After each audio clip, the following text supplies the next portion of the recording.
उत्तर प्रदेश में विधानसभा सत्र की कार्रवाई चल रही है और कार्रवाई के दौरान ही शिक्षा मित्रों का मुद्दा भी हमेशा उठता आया है। इस बार भी मानसून सत्र में समाजवादी पार्टी के विधायक की तरफ से शिक्षा मित्रों का मुद्दा उठाया गया, जिसके जवाब में बेसिक शिक्षा मंत्री की तरफ से जो जवाब दिया गया उससे कहा जा रहा था कि शिक्षा मित्र इस जवाब से काफी नाराज हैं, क्योंकि बात जानवर और कुत्ते तक आ गई थी। लेकिन शिक्षा मित्रों का ऐसा कुछ भी नहीं मानना है। शिक्षा मित्रों का यह कहना है कि सदन में जो भी हुआ वो सदन की कार्रवाई का हिस्सा है, उससे हम शिक्षा मित्रों का कोई लेना देना नहीं है। हम शिक्षा मित्र पहले की तरीके ही काम कर रहे हैं और सरकार से उम्मीद लगा रहे हैं कि इस बार सरकार हमारी समस्याएं जरूर सुनेगी और कोई बड़ा कदम उठाएगी। दरअसल हमारी टीम ने उत्तर प्रदेशीय प्राथमिक शिक्षा मित्र संघ के पदाधिकारियों से बात की तो उनका साफ तौर पर कहना है कि हमारे शिक्षा मित्र जैसे पहले काम कर रहे थे वैसे अभी भी काम कर रहे हैं।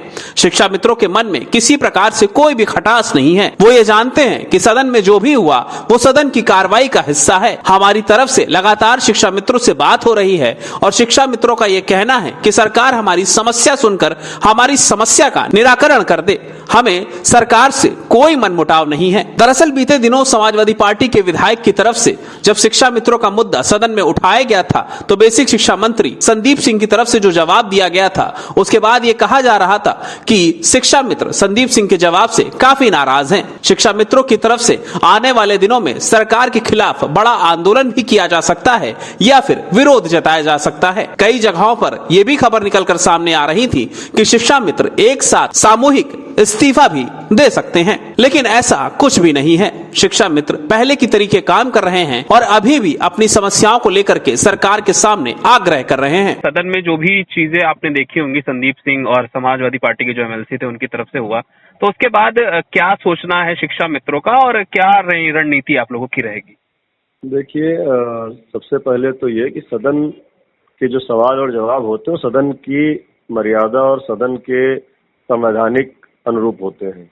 उस पर हम लोग ना तो किसी को कुछ कह सकते हैं इसमें क्या बोला जाए, ना तो किसी को निर्देशित कर सकते हैं। वहाँ संवैधानिक व्यवस्था है सदन के अंदर, वहाँ पर सवाल और जवाब अपने हिसाब से होते हैं। लेकिन कहीं ना का शिक्षा मित्रों की समस्याओं को लेकर के पिछले 1 साल से हम उत्तर प्रदेश प्राथमिक शिक्षा मित्र संघ के समस्त पदाधिकारी और सभी शिक्षा मित्र लगातार प्रयासरत थे कि सरकार से जो संवाद टूटा था बीच में उसको हम लोग संवाद स्थापित कर रहे थे और आज भी कर रहे हैं।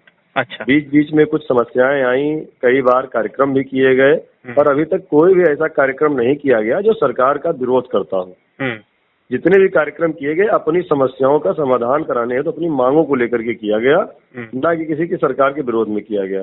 अच्छा। अभी 18 अक्टूबर को जो कार्यक्रम हुआ था उसमें भी अपनी मांगों का समस्याओं का समाधान करने को लेकर के आए थे और उसमें कमेटी बनी थी। कमेटी लिखित में है, अधिकारियों के हस्ताक्षर हैं, उसकी लिखित में बैठक हुई है, उसका प्रस्ताव भी बना है। अब हम लोग ये चाहते हैं उस प्रस्ताव पर माननीय मुख्यमंत्री जी और सरकार उसको पास कर दें और हम शिक्षा मित्रों की समस्याओं का समाधान हो जाए। लेकिन आचार संहिता से पहले उम्मीद थी हो जाएगा, नहीं हो पाया। आचार संहिता समाप्त होने के बाद 12 जून से लगातार हम लोग माननीय बेसिक शिक्षा मंत्री, माननीय मुख्यमंत्री से जनता दरबार में और कई बड़े अधिकारियों से, प्रमुख सचिव, डीजी मैडम, विशेष सचिव और निदेशक, उप निदेशक, सबसे मिलकर के अपनी बात हमने रखी है। हालांकि अभी ये है कि बहुत जल्द उम्मीद है कि 1-2 चीजें हमारी सरकार करने जा रही है। ये भरोसा हमें कल की मुलाकात में माननीय बेसिक शिक्षा मंत्री जी ने दिया है। अच्छा, तो कल की मुलाकात आपकी जो हुई थी उस मुलाकात में आप लोगों ने कितने लगभग बिंदु रखे थे और कितने बिंदुओं पर आपको लगता है कि हाँ बात बन रही है सरकार से? उसमें देखिए, हमने 7 बिंदु दिए थे और 7 बिंदु में माननीय मंत्री जी ने स्पष्ट यह नहीं कहा कौन कौन से, उन्होंने कहा इसमें से 2 बिंदुओं पे काम हो रहा है और बहुत जल्दी ही इस पे आपको रिजल्ट देखने को मिलेगा। अच्छा। और हम भी चाहते हैं कि आपकी समस्याओं का समाधान हो, क्योंकि आप लोग शिक्षक हैं और विद्यालय में पढ़ाते हैं, बच्चों का भविष्य तय करते हैं। आपकी समस्याओं का समाधान करना सरकार की प्राथमिकता है, उन्होंने ये भी कहा। अच्छा। और कहा कि बीच में कुछ चीजें रही जिसकी वजह से दिक्कतें रही, लेकिन अब उम्मीद है कि जल्दी ही आपका ये काम हो जाएगा। अच्छा। ये उन्होंने हमें भरोसा दिया है और यही भरोसा माननीय मंत्री जी का हम उत्तर प्रदेश के शिक्षा मित्रों को दे रहे हैं कि आप लोग परेशान न हो।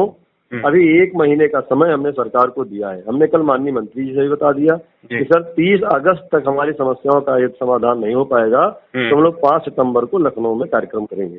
अच्छा, मतलब 5 सितंबर को लेकर के कोई रणनीति आप लोगों ने पहले से तय जी, की हुई है, जी, अगर हमारी आपकी तय बात है। नहीं मानी जाए तो? जी 14 जुलाई को उत्तर प्रदेश प्राथमिक शिक्षा मिशन की प्रांतीय कमेटी की सभी जिलाध्यक्ष साथियों के साथ बैठक हुई थी। जी उसमें यह तय हुआ था कि 1 महीने का समय सरकार को दिया जाए जी और 1 महीने के समय के अंदर यदि समस्याओं का समाधान नहीं होता है तो हम लोग 5 सितंबर से अनवरत उत्तर प्रदेश की राजधानी लखनऊ में आंदोलन करेंगे। ठीक है, थैंक यू सर, आप हमसे जुड़ने के लिए और अपने जवाब देने के लिए धन्यवाद। धन्यवाद। इस पूरे विषय पर जब हमारी टीम ने सुशील यादव से टेलीफोनिक वार्ता की तो उन्होंने भी साफ तौर पर यह बताया कि शिक्षा मित्र किसी भी चीज को लेकर के नाराज नहीं है। सदन की कार्रवाई में जो भी हुआ वो सदन की कार्रवाई का हिस्सा था।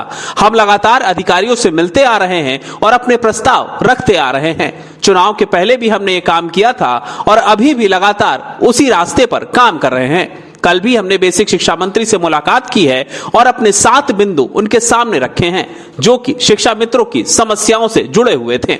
बेसिक शिक्षा मंत्री ने भी हमें यह भरोसा दिलाया है कि आने वाले दिनों में आपकी 2 समस्याओं पर हम काम करेंगे और उसका निराकरण करेंगे। यानी कि साफ तौर पर यह साबित होता है कि बेसिक शिक्षा मंत्री और प्रदेश की योगी सरकार की तरफ से बहुत जल्द शिक्षा मित्रों के लिए कोई बड़ी खबर निकलकर सामने आएगी। जैसा कि सुशील यादव ने साफ तौर पर अपने टेलीफोनिक इंटरव्यू में बताया कि सरकार की तरफ से बहुत जल्द कोई बड़े कदम उठाए जाएंगे और अगर नहीं उठाए गए तो 30 अगस्त के बाद शिक्षा मित्र अपनी नाराजगी भी सरकार के खिलाफ जताएगा। अब देखना यह होगा कि क्या 30 अगस्त से पहले सरकार इन शिक्षकों के लिए कोई बड़ा कदम उठाती है जो एक लंबे समय से अपनी मांग के लिए सरकार के सामने गुहार लगा रहे हैं। डेस्क रिपोर्ट, अटल टीवी।